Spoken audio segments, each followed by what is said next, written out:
né? Mas hoje eu ia enfocar mais no marginalizado no sentido um pouco direto mesmo, né? Ou seja, passam pelas páginas do Satyricon um sem número de escravos e libertos, né? O Trimalquião e os convidados do ciclo Trimalquião, que são as pessoas de quem eu vou falar hoje, são as mais óbvias, né? O próprio Trimalquião é muito óbvio, né? Então, o que eu queria mostrar para vocês são dois caminhos interpretativos que existem quando você fala do Trimalquião, né? Ambos igualmente válidos, embora se contraponham, tá? E que são duas interpretações do século XX que fizeram amplo eco, né? Embora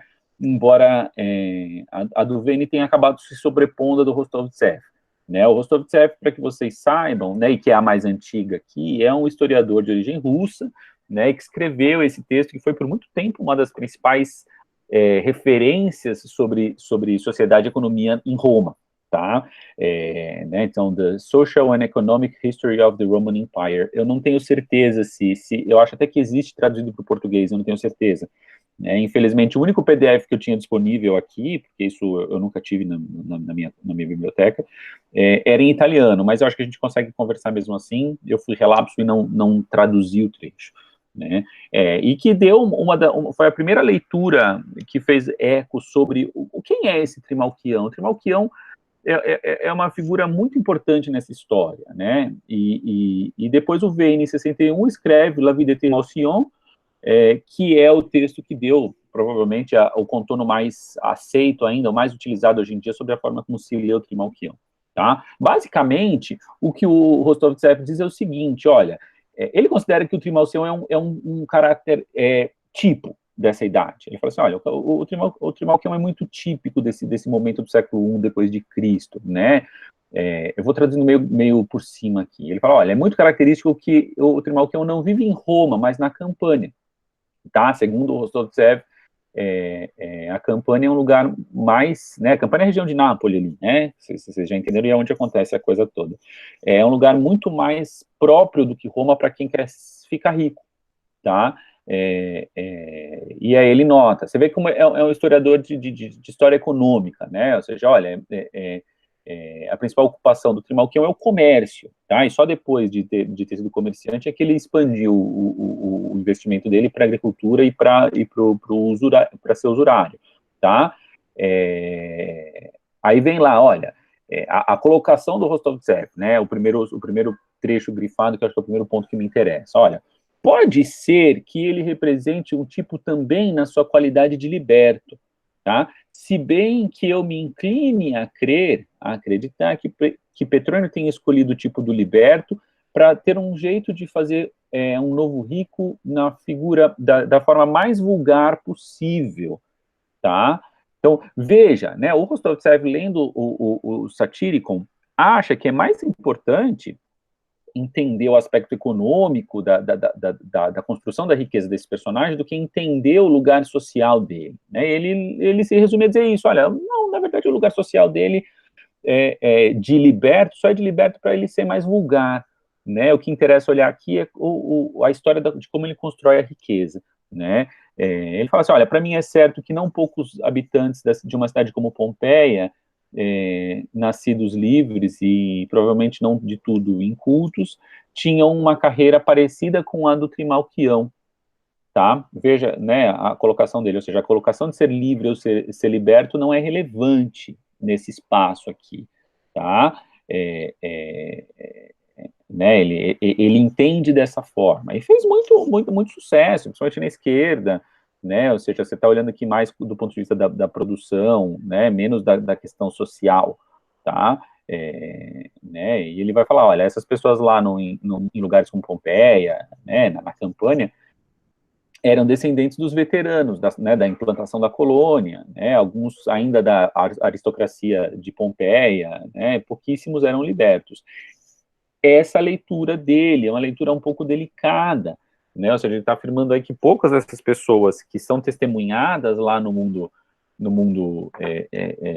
pompeiano, que seria um mundo muito análogo ao mundo em que o Satyricon estava acontecendo, são pessoas que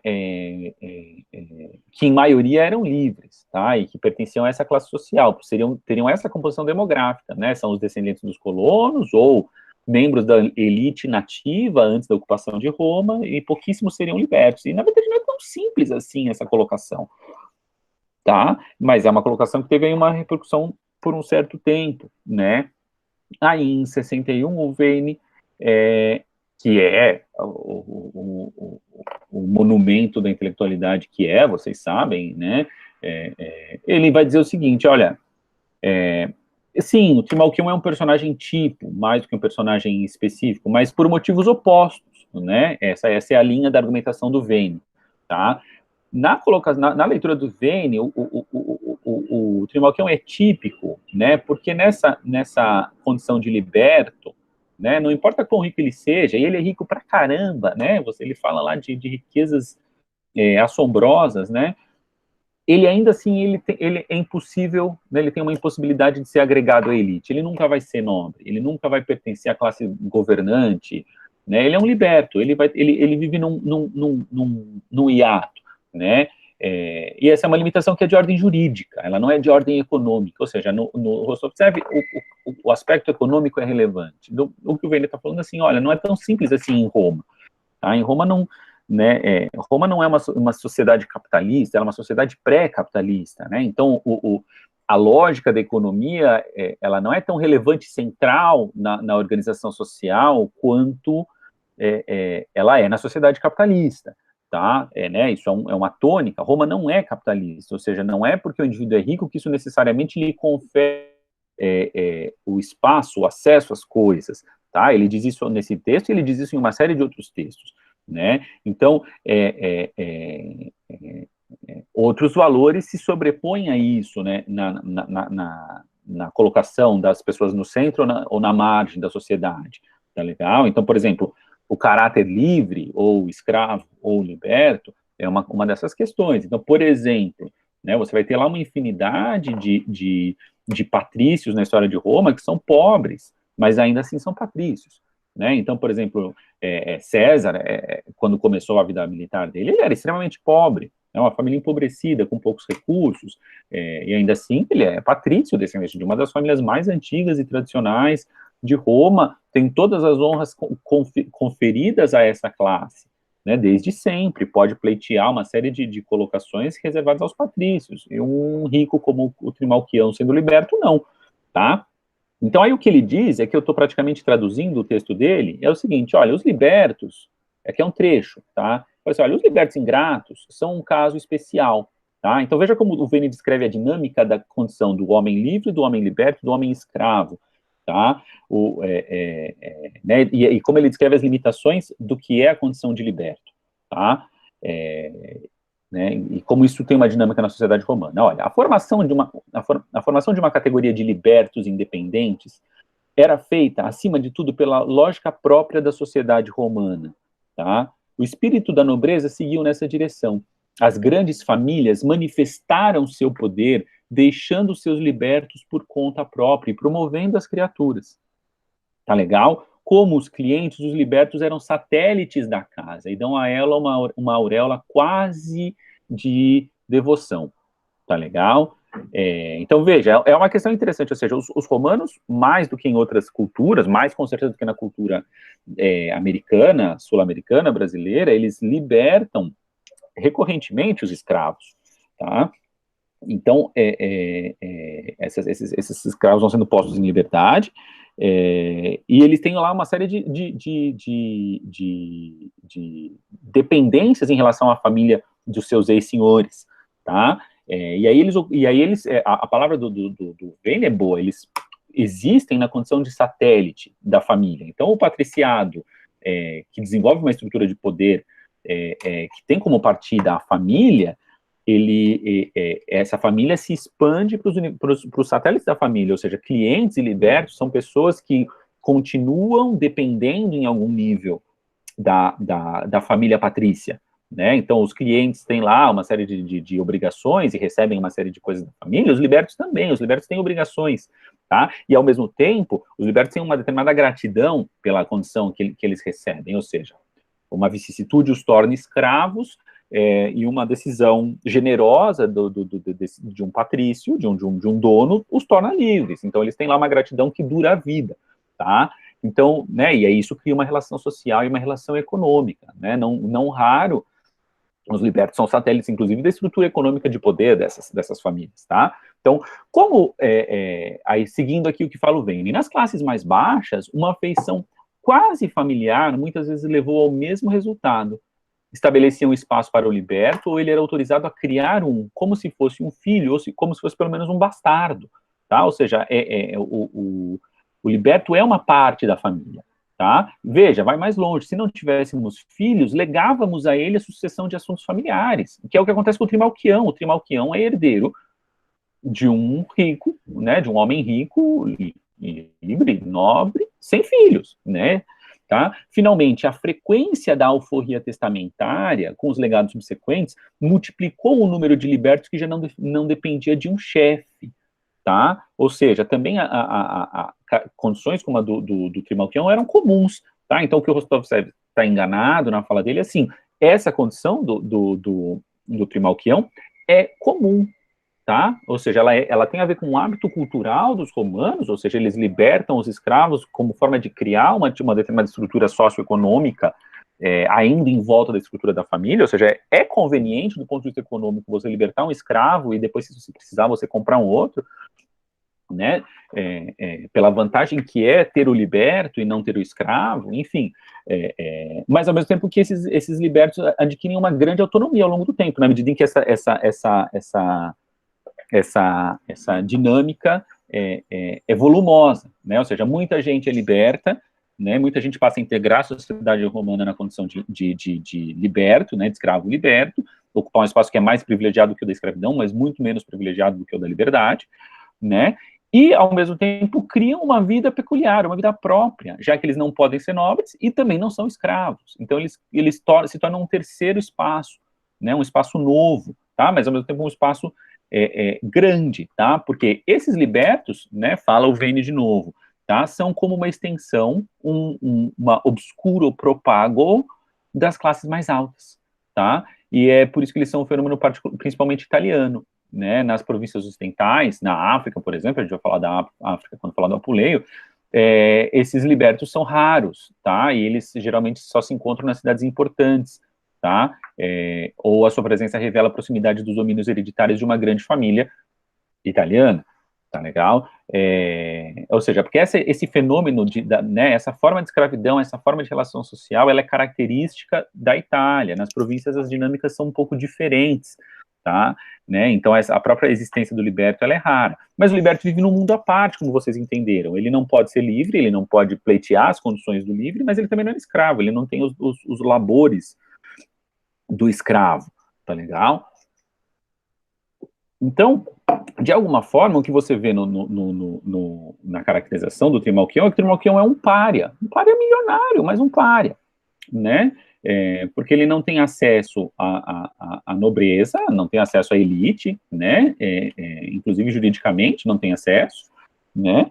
E também tem lá uma limitação, que é uma limitação formativa. Sendo escravo, não recebeu educação dos homens livres e sendo rico, gasta de forma novo rica os seus cabedais, vamos dizer assim. Tá legal?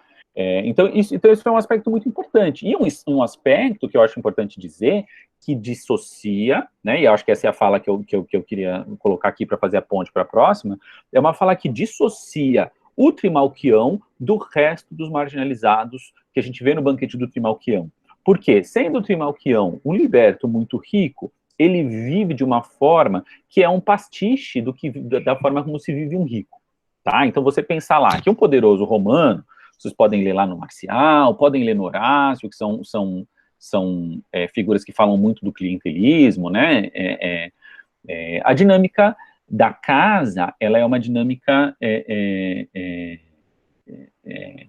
em níveis, né? Então você tem a família, você tem os clientes, os libertos, né? Que são aquelas pessoas que são dependentes moral e economicamente da família patrícia, vamos dizer assim, e os escravos e as propriedades, né? E o Trimalquião, sendo rico, cria uma dinâmica em volta de si que é semelhante à do que seria um paterfamilias. Só que ele não pode ser um paterfamilias, ele não pode ter cargo, né? Ele não pode acessar as honras de qualquer forma, né? Então, o que ele faz emula o que faz um patrício, rico, lógico, né?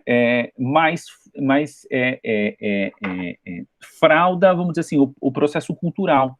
Né? Então, o que você vê lá quando você vê o Banquete do Trimalquião é que ele faz uma série de coisas que parecem o que o Patrício faz, mas de mau gosto. Né? Então, oferece comidas suntuosas, mas bizarras, né? Apresenta lá espetáculos que são suntuosos, mais estranhos, né? Lê poemas, né? Que é o que faz um nobre, lê lá a poesia, mas é uma poesia grotesca. Se propõe a comentar a poesia como faria uma pessoa estudada, mas ele não é estudado, então fala merda sobre a Odisseia, sobre a Ilíada, né? Então esse é um aspecto muito importante, mas que coloca ele no nível daqueles que são marginalizados socialmente, não necessariamente são marginalizados economicamente, ou seja, ele paga tudo isso, né? É diferente dos seus convidados. Os seus convidados são os satélites da estrutura dele. Então, o Trimalquião é um liberto que tem uma corte, vamos dizer assim, de libertos, né? Então, todas aquelas pessoas que a gente vê frequentarem o espaço do Banquete de Trimalquião também são libertos, também são marginalizados, também pertencem a esse conjunto de valores e a essa cosmovisão, que é a cosmovisão dos libertos. Eles não são escravos, mas também não são livres, né? Então vivem num espaço de prisões e liberdades diferentes daquelas que são as do escravo e diferentes daquelas que são as dos homens livres. Tá legal? Isso é essa ponte que eu queria fazer. E eu faço essa ponte, né, que divide, né, que coloca o Trimalquião de um lado e os convidados do outro, porque me parece muito interessante, e agora eu vou entrar num ponto um pouco mais específico, tá, o fato de que ao representar esses marginalizados, e aí esses marginalizados são os marginalizados para valer, então são os que são os libertos, que frequentam lá a casa do Trimalquião e que não têm a fortuna e a sorte do Trimalquião, então são aqueles que não têm nem como simular alguma pretensão e que vivem como satélites de um indivíduo que por si só é um satélite, né? E ao fazer isso, o Petrônio carrega não só no dado cultural, ou seja, falam e se comportam de formas que caracterizam a sua condição de libertos, e a gente vê que isso acontece, né? Esses personagens também fazem isso, tá? Mas eles falam uma língua que é uma língua marginalizada. Tá? Então, um dos pontos altos, não, tem muitos pontos altos, pelo amor de Deus, mas um ponto que merece ser frisado sobre a observação da leitura do Satyricon é que, ao dar voz a essas pessoas, o Petrônio, não sei se por admiração ou por forçar o grotesco, ele em nenhum momento se exime de fazer com que eles se expressem na língua que eles efetivamente usam. Tá? Então, aí o que vai acontecer para a gente é que o Satyricon passa a ser também do ponto de vista linguístico, um documento muito precioso da variação linguística, do que é o latim falado por aqueles que têm menos acesso à educação. Tá? E ele coloca isso sem medo de ser feliz no texto dele. Tá? E me parece que isso não é desprovido de interesse, porque os nossos, né, as pessoas que estão em jogo aqui na nossa fala, né, então, por exemplo, o Petrônio, né, o Petrônio, que é o árbitro da elegância, né, ou seja, veja, você tem alguém que sabe o que é culto, né, o que é elegante, o que é sofisticado, me parece que é esse cara, né, né, então esse é um dos aspectos. Ao mesmo tempo que não é desprovido de interesse, que também, desde sempre, os nossos protagonistas, né, os que vão estar presentes lá no Banquete de Trimalquião, tenham essa característica muito ressaltada. Tá? Então, lá no capítulo 10, ainda antes do banquete, lá naquelas cenas introdutórias lá, a gente viu o Encópio se exibindo como discursador lá, como declamador na escola de retórica, que acho que está para lá de suficiente para caracterizar a erudição dele, né, ou seja, uma pessoa que tem condições de se dar esse tipo de prática intelectual, né, mas ele é colocado em termos claros, ele em um determinado momento se diz de si mesmo escolásticos, tá? E essa palavra, o que quer que ela signifique, né, ela significa que ele, de alguma forma, considera que ele completou um tipo de percurso na escola, tá? Ou seja, é uma pessoa que tem alguma educação, é muita, é pouca, é difícil a gente caracterizar, né? A gente tem dificuldade de caracterizar quão jovens esses personagens são, mas de alguma forma eles têm lá a frequência ao que era a educação da escola. E mesmo o Assilto, que em determinado lugar ele deprecia, como um ex-gladiador ou qualquer coisa assim, o Assilto é descrito pela seguinte expressão, também nesse ponto, né? Et tu literas quis et ego, né? Então, tanto você quanto eu conhecemos as letras, tá? Então, olha, tanto um quanto o outro têm educação. Então, nossos dois protagonistas são, de alguma forma, participantes de um mundo não desprovido, não excluído da educação, tá? E aí, versos, né, se contrapõem ao que você encontra no banquete de Trimalquião, que é o contrário disso, aqueles que não têm exatamente essas coisas que eles dois têm, né? E o importante é, eles têm, eles declaram que têm, tá? E aí a gente encontra lá com eles, tá? Então, noto, né, o banquete do Trimalquião ocupa uma parte grande da narrativa, mas me interessa falar de um trechinho específico, que vai do 41 ao 45, tá? Capítulo 41 ao capítulo 45, em que há um pormenor, né? Já estão lá ocorrendo os eventos do banquete, né? Já entrou comida, já se viu alguma coisa, já se falou de poesia, já aconteceram algumas coisas, né? Mas aí o Trimalquião precisa ir ao banheiro, né? Precisa ir fazer o seu xixizinho, e aí ele se retira, tá? E aí a retirada do dono da casa, do espaço do banquete, faz com que as pessoas se deem voz, se deem liberdade de se expressar, tá? O que é um fenômeno interessante, tá? Porque aí os personagens falam e a fala deles vai reproduzindo é, é, é, essas características, tá? Então, aqui eu coloquei para vocês, para a gente ir falando, né? Eu circulei várias aqui, mas eu não vou falar de todas, senão a gente também não anda tudo que a gente pode andar nos trechos, né? Que há uma série de características. Você vê pela quantidade de coisas que estão sublinhadas, a recorrência de coisas que se desviam do esperado na norma culta na fala das pessoas, tá legal? E aí eu coloquei o latim e coloquei a tradução do Lemins, que até a gente já vai vendo um pouco da tradução, vendo, né, de alguma forma a gente tem condições de discutir os recursos que ele use, né, o Leminski é muito bom e pisa na bola também ao mesmo tempo, né, na tradução dele, mas era das que eu tinha na mão aqui a melhor, porque não custa dizer para vocês que as traduções mais prestigiadas do Satírico estão esgotadas e você pode procurá-las à vontade, cada vez que elas aparecem no estante virtual é a preço de ouro, né? A do Cláudio Aquati, por exemplo, eu não acho nem a pau, né? Imagina, Cossack Naif, sem chance. Enfim, né, digo isso, né? Enfim, para justificar um pouco aqui, porque eu vou falar bem e vou falar mal do que o Leminski faz, né? Na próxima aula acho que eu falo mais mal, que eu vou falar bem, porque eu acho que ele faz boas escolhas, o projeto tradutório do Leminski prioriza a oralidade, então nesse ponto ele é uma tradução boa, tá? Então olha só, nesse momento o Trimalquião levantou para ir à latrina, tá? Sua partida nos livrando de sua tirania. Não, espera aí. Oh, vou pôr aqui de novo a aula e para a gente não se perder, né? Fantástico. Agora veja que interessante, né? Eu trouxe essa frase para vocês, né? Ela já dá esse tom, né? Então nesse momento o Trimalquião levantou para ir à latrina, sua partida nos livrando da sua tirania, liberou o papo geral.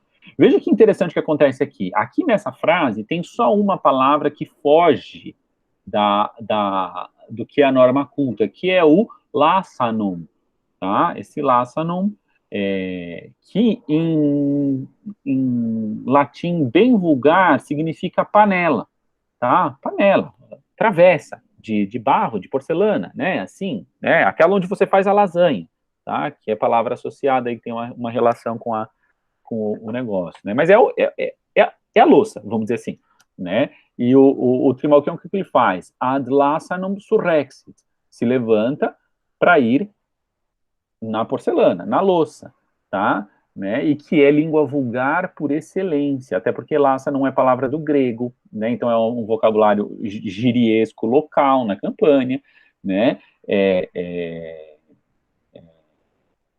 E aí o Leminski, por exemplo, ele não escolhe nenhuma palavra muito baixa para traduzir esse trecho. Ele falou, levantou para ir a latrina, e a latrina me parece um termo bem pouco modulado, né? Eu acho que ele me parece bem impessoal, né?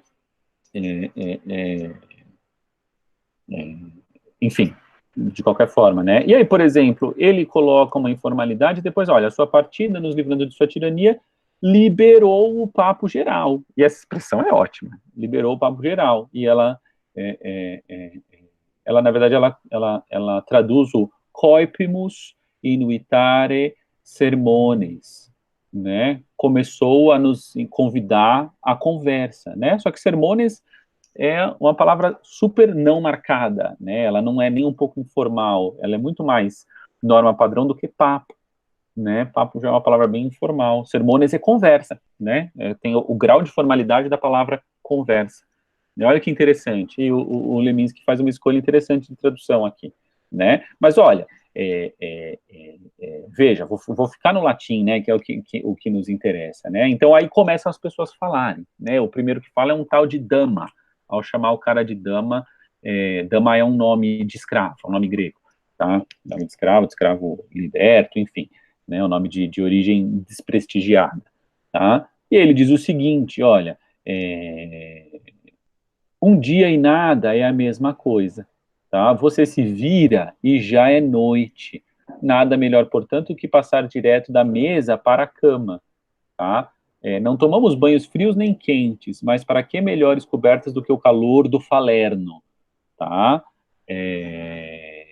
Engoli várias taças e logo estava louco de dar gosto, o cérebro encharcado de vinho, tá?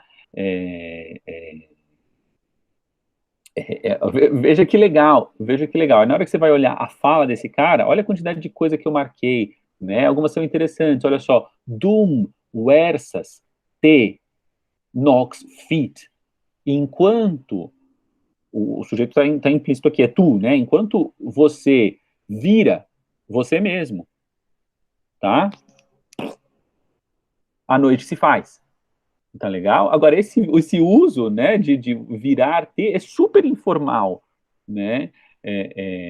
Dum versas T, né? Não uma voz passiva. Olha que legal, né? Então, isso aqui é um testemunhão lá fantástico do latim vulgar, né? E a gente, se você lê isso aqui com a nossa cabeça de quem fala português, você talvez não tivesse notado, né? Porque você se vira, exatamente como a gente fala, né? Enquanto você se vira, né, faz-se à noite. E chama atenção, olha, né, uma frasezinha, olha como ela é interessante, né,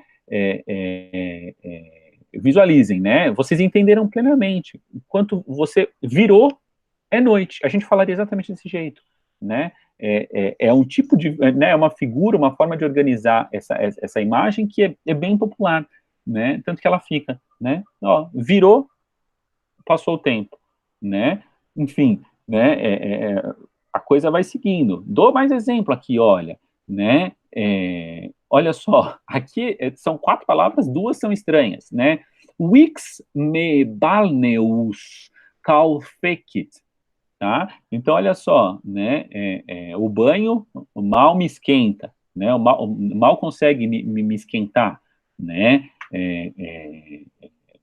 olha que interessante, né? Ou seja, que coisas acontecem aqui, né? Calfecit, né? É uma contração, já é uma contração de uma palavra mais longa que denota a formação, a transformação das palavras que saem do clássico para os romances, né? Porque calfecit é o derivado do verbo facio, logicamente, vocês já notaram isso, né? Mas no latim clássico seria o verbo calefacio, né? E esse kale como uma raiz aí da palavra cálidos, quente, né? Então, calefácio é faço quente, esquento, né? E aí aqui já tem uma contração que já é da língua falada, calfekit, esquentou, né?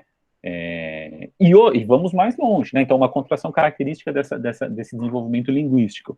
E mais, né? Balneus. Balneus é uma palavra que está aqui no masculino, mas ela é uma palavra neutra, né? Então, outra coisa que caracteriza essa fala desses indivíduos aqui é a reiterada substituição de neutros de segunda declinação por masculinos de segunda declinação, né? Então, é balneus, né? Duas linhas para baixo ele faz isso de novo, olha, Venus mihi in cerebrum habit, né? O Venus é masculino, mas a palavra no latim é neutra, vinum, né? Tá? Veja como é que tem essa reiterada, né, caracterização da condição do indivíduo no ato de fala, né? Mais um exemplo aqui, né? O cara tá falando, olha, ele bebeu, né, um monte, tá? Et, né, o finalzinho aqui, et plane matus sum, tá? Então, plane completamente, né? Assim, totalmente, né? Matus sum, tá? Matus é uma palavra da língua popular dificílima de entender, né? Os etimólogos aí, o pessoal que estuda essa coisa, tende a explicar essa palavra como sendo uma contração de mádidos, tá? Vocês já devem ter visto em outros textos, imagino que no Catulo apareça. Mádidos é encharcado, molhado, tá? Então, veja, aqui você tem lá um significado metafórico, ou seja, o cara bebeu muito vinho, né, e aí ele ficou encharcado. Como a gente fala em português, aliás, nossa, tô encharcado. Né? Mas veja que interessante, né? Então, de madidus, que é um paroxítono meio difícil de fazer, você tem uma contração que daria um madus, né? E aí juntou D com D fraco, fica um T forte. Então, bem interessante, né? Tão mais interessante quanto o fato de que o Leminski, muito safo, né, diz o seguinte, olha, como que ele traduz? Estava louco de dar gosto, né? O louco, né? Ele traduziu o matus como louco, né? E aí é interessante, porque em italiano, louco, uma das palavras para louco é mato, né? Mato, sono mato, tô louco, tá? E aí você tem aí uma possibilidade de visualização do desenvolvimento etimológico da coisa, mesmo no texto, né? Então, matos, louco, louco, inclusive o louco bêbado e o louco louco, né? Sem razão. Né? Inclusive em português, quando a gente fica bêbado, um dos jeitos de falar que a gente está bêbado é dizer que a gente está louco, né? Veja só, eu acho interessantíssimo, e vocês veem que assim, não é uma ou outra coisa, é uma em cima da outra, né? Várias e várias, tá? E a própria caracterização da forma como se vive, né? Você vê que o tal do Dama fala assim, olha, a gente tem que aproveitar, né? Né? Sair da cama de manhã já ir direto para Manguaça, porque a vida é breve. Você piscou, já anoiteceu. Então, cara, né? Vamos direto da cama para o bar, tá?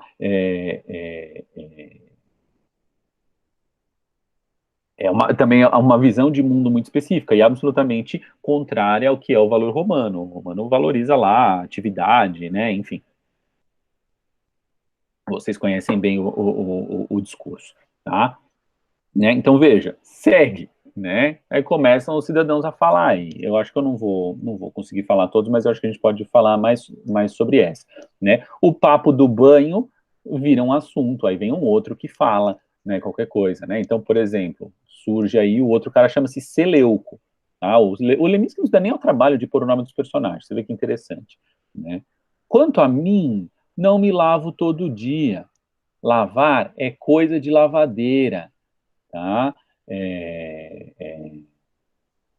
A água tem dentes e consome o nosso corpo todo dia. Vai vendo a visão dos caras, né? Basta eu tomar um gole de vinho tinto com mel e chamo o frio de verão, tá? Aliás, podia nem me banhar hoje, aliás, nem podia me banhar hoje, vim de um funeral, tá? Bela pessoa, o falecido Crisantos, acaba de esticar as canelas. O papo sai de banho, bebida, né, e morte, né? Diz, como é que dizia o Caco Antibes, pobre adora uma desgraça, né? Enfim, brincadeiras à parte, não sei se vocês são desse tempo. Parece ainda que estou falando com ele, tá? Agora a gente vai falar do Crisanto. Ai, ai, ai, vamos falar da morte, da condição humana. Somos uns odres cheios, valemos menos que moscas, que pelo menos têm algumas qualidades. Nós não passamos de bolhas d'água, tá? As figuras são fantásticas, tá? E veja, se ele não fosse abstêmio e severo na alimentação, 5 dias não tomou uma gota d'água, uma migalha de pão, e se foi assim mesmo, tá? Quem o matou foram os muitos médicos, ou é porque tinha chegado a sua hora, tá? Enfim, vou interromper aqui, queria olhar, né, no latim, né, por exemplo, né, banho, baliscus ou baliscus, é, é, né, eu gosto da imagem, né, água tem dentes, aqua dentes habet, tá, né, enfim, né, olha lá, a palavra mais popular da língua popular que a gente pode reconhecer em qualquer texto latino, belos, tá? Eu sempre falo isso, né? A palavra belos, belo, né? A palavra da língua popular, por excelência, né? No latim padrão, a palavra é pulcher. Vocês aprendem lá no latim 1, latim 2, chatíssimo, né? Ou na língua falada eles usavam belos, e por isso que fica essa palavra lá nas línguas modernas, né? Particularmente no italiano, né? É, né? Enfim, uma série de recursos aqui da oralidade, da fala popular. Por exemplo, a repetição do termo, né? Modo, me appellawit. Agora, né? Agora mesmo, né? É, me chamava, tá? Então, essa repetição é bem da língua falada, tá? O belos, o vocabulário da língua falada, né? Enfim, né? Que mais? Certas figuras, né? Por exemplo, o crisântemo, não é crisântemo, é crisanto, né? O crisanto morreu, tá? Como é que o Leminski falou aqui? Acaba de esticar as canelas, né? Uma bela gíria, né? Como que falava como é que fala o personagem aqui, o tal do Seleuco, tá? Animam ebulit, tá? Né? Então, evaporou a alma. Tá? Olha que fantástico, aqui tem todo um contexto cultural, né? Ou seja, o Leminski usou uma expressão da gíria e tá bom, né? Mas aqui na fala do tal do Seleuco, tem todo um contexto, né? Não sei se vocês se lembram que a alma, em muitos contextos da antiguidade, ela é um sopro, né? Por isso a palavra espíritus, né? Ou seja, lá vem lá um Deus e sopra dentro de você a sua alma, e depois quando você morre, o sopro vai embora, né? Então, o que aconteceu com o Crisantos? Aconteceu exatamente isso, né? A alma evaporou, tá? Ele ferveu a própria alma, né? E a alma, como coisa aérea e gasosa, escapou do corpo, tá? Por isso morto, tá? Veja lá, né? Não vai longe, né? Isso está diretamente relacionado com o comentário que o personagem faz mais para frente. Ele fala assim, olha, nós não passamos de bolhas, tá? Né? E não é bolha d'água, não, é bolha de ar, né? O Leminski usa bolha de água aqui, mas acho que a bolha é bolha de ar mesmo. Ó. Nós non pluris sumus quam bullae, tá? Nós não somos mais do que bolha, tá? Porque é isso, ou seja, a bolha é um invólucro com um arzinho dentro. Na hora que a bolha explode, né, o arzinho sobe, tá? Né?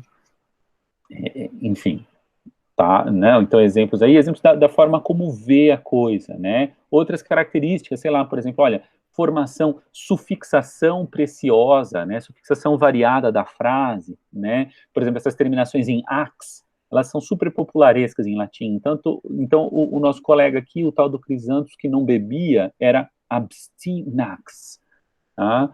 Né, quando você poderia pensar em sóbrio, ou, né, enfim, há outras palavras, essa sufixação cria uma palavra especial aqui, que é bem característica da língua falada, ou, por exemplo, né, a dupla negativa, né, neminem nihil, tá, né, neminem nihil boni facere oportet, né, ninguém não deve fazer coisa boa, enfim, né? Veja, né, são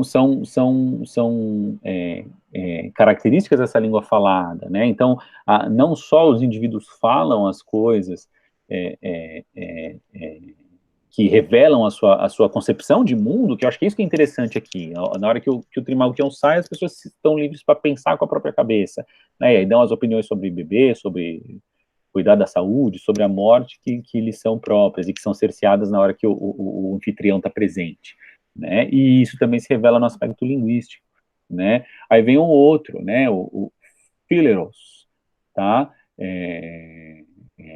Lembraremos dos vivos, ele teve tudo o que merecia, viveu bem, melhor morreu. Vou colocar bem aqui, viveu bem, melhor morreu. Para que se queixar, né? Nasceu na merda, morreu nadando em ouro, tá? Né? E é isso mesmo que né? Aqui é merda mesmo, stercore, tá? É, sua vida cresceu como cresce um favo de mel, tá? Por Hércules, deve ter deixado 1 milhão de sestércios, isso em grana viva, né?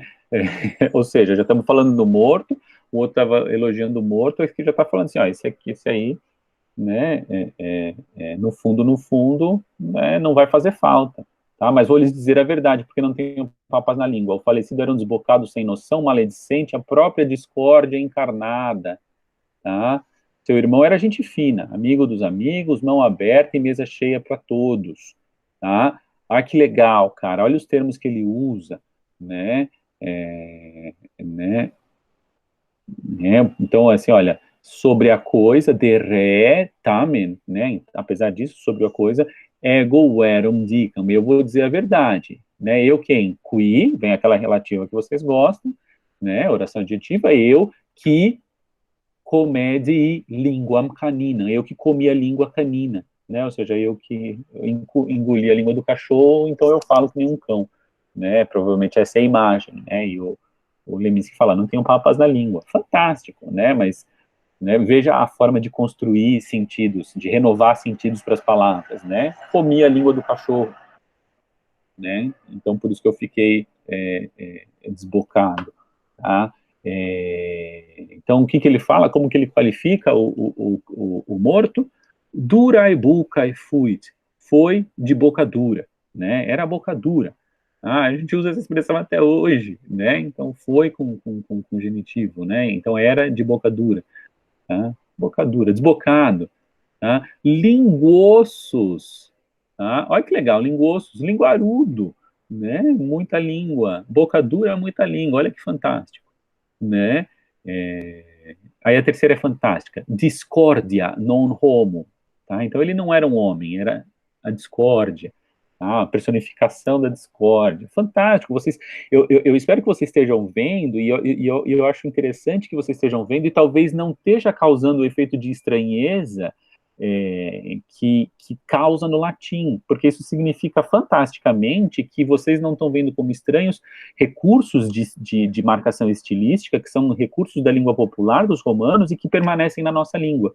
A gente fala exatamente isso, né? O fulano né, é a desgraça em pessoa, o fulano não é, né, ele não é ruim, ele é a ruindade, né? A gente usa esse tipo de expressão, tá? E elas são formas de você criar sentido, né, modalizar o sentido do que você está falando, que são é, é, é, fantásticas, são características dessa inovação é, é, linguística que vai formando a língua não padrão, né? E eu acho que isso é legal. E você vê que o Petrônio não esconde elas, né? Você vê que um outro recurso da língua, né, popular, né? Ó, o que era o irmão? Tá?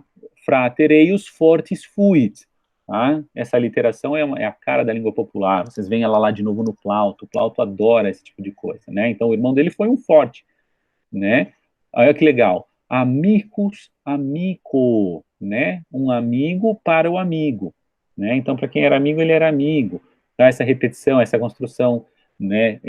Com essa agnominação aí, repetindo a palavra, mudando o caso, né? Então, amicus amico. Ele faz isso de novo lá embaixo, né? Esse tipo de jogo sonoro. Então, olha, olim, oliorum, né? Ó, quer ver? Esse aqui vocês vão gostar, né? Então, o indivíduo era o quê? Omnis Minervae homo. Ele era todo um homem de Minerva. Tá? Olha que fantástico, né? A gente fala desse jeito. Eu acho interessante isso, né? Olha só, o que ele é? Ele era um puelarius, tá? Puelarius. Então, foi uma palavra formada de puella, tá? Que o Leminski traduz como mulherengo, né? É um meninário, né? Um cara que, né? Meninário. Isso é,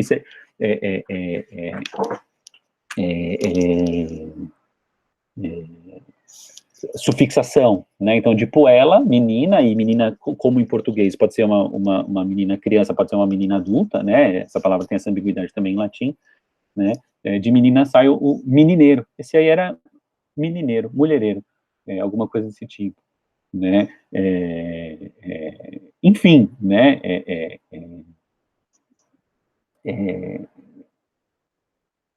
Eu acho que o recurso linguístico é muito privilegiado, tá? Há coisas mais sofisticadas, né? Então, por exemplo, e aqui a gente não teria nem como discutir, né, como apresentar isso, mas existe um estudo, eu vou ver se eu coloco na bibliografia para vocês, que mostra que, por exemplo, quando você olha esses trechos, esses personagens, há uma série de estruturas linguísticas que estão ausentes. Então, determinados tempos verbais, determinadas formas verbais, que são recorrentemente suprimidas da fala, e que não são testemunhos da ausência delas na fala do Petrônio, tá? Mas testemunho da falta delas na fala dos personagens marginalizados, tá? Quando você vai ler as falas em que o narrador, o encópio, tá falando, elas aparecem, tá? Então, esse é um fenômeno interessante.